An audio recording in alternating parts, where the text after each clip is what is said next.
Hello বন্ধুরা, আমরা এখন এসে গেছি হাওড়া ডুমুর জেলা ষষ্ঠীনয়ন ইকো পার্ক। মাত্র 5 টাকার প্রবেশ মূল্য দিয়ে আমরা ভিতরে ঢুকে গিয়েছিলাম। এই ইকো পার্কটা অনেক দিন আগে থেকেই ছিল, কিন্তু কোভিডের কারণে মাত্র 2 বছর বন্ধ ছিল।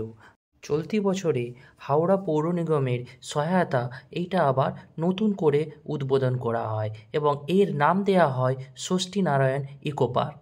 কলকাতায় তো অনেক আপনারা ইকো পার্ক দেখেছেন। শীতের ছুটিতে গন্তব্য হাওড়া ডুমুর জেলার ষষ্ঠীনারায়ণ ইকো পার্ক।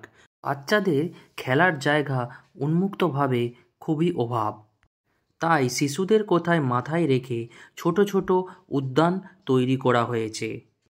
এখানে ছোটদের জন্য বিভিন্ন রকমের জয় রাইড রয়েছে মাত্র 5 টাকার টিকিট মূল্যে। ঠিক মেন গেটের ডান দিকেই রয়েছে পুরুষ এবং মহিলার পৃথক টয়লেট।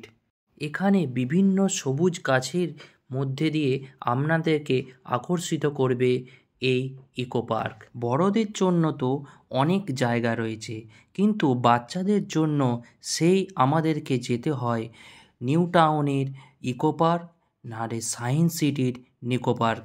সত্যি কথা বলতে কলকাতায় এই বড় বড় পার্কগুলি এফোর্ড করতে মধ্যবিত্তদের পকেটে অনেকটাই টান পড়ে, কিন্তু সেই স্বাদ আমরা আবার পেয়ে যাব হাওড়ার ষষ্ঠীনারায়ণ ইকো পার্ক মাত্র 5 টাকার টিকিট মূল্যে।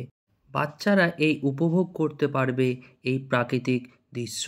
আপনারা দেখতেই পাচ্ছেন বাচ্চারা কত এখানে উপভোগ করছে। বাচ্চাদের সাথেও বড়রাও এখানে উপভোগ করছে। এখানে সবুজ গাছ আর লাল ফুলের মধ্য দিয়ে আপনারা এখানেই দেখতে পাচ্ছেন এই প্রাকৃতিক দৃশ্য। নতুন আমের বকুল ফুল গাছ এত সুন্দর লাগছে, আমি কাছ থেকে গিয়ে এইটা আপনাদেরকে দেখালাম। হ্যাঁ বন্ধুরা, এখানে পার্কটিকে দুভাগে ভাগ করা হয়েছে। একটা বানানো হয়েছে চিলড্রেনদের জন্য জয় রাইড চিলড্রেন্স পার্ক, আর ঝিলের ধার দিয়ে বানানো হয়েছে আরেকটি দুর্ধর্ষ হাঁটার জন্য রাস্তা। আপনি ওই দিকে গেলেন প্রাকৃতিক দৃশ্য খুব উপভোগ করতে পারবেন। আমার ভিডিওটা ভালো লেগে থাকলে লাইক, শেয়ার এবং সাবস্ক্রাইব করতে ভুলবেন না। টাটা।